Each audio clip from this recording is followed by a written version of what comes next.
we are here at the Detroit Zoo. I am here with, what's your name? Jacob. I'm here with Jacob. How are you doing today, Jacob? That is awesome. You ready to have a good time at the zoo?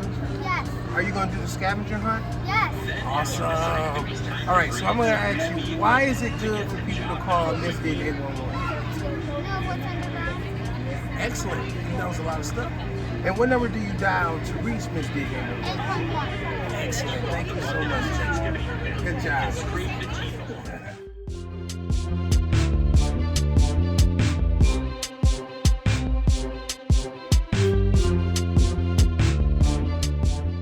Thank you for watching What's the 811. Remember to always call 811 before you dig.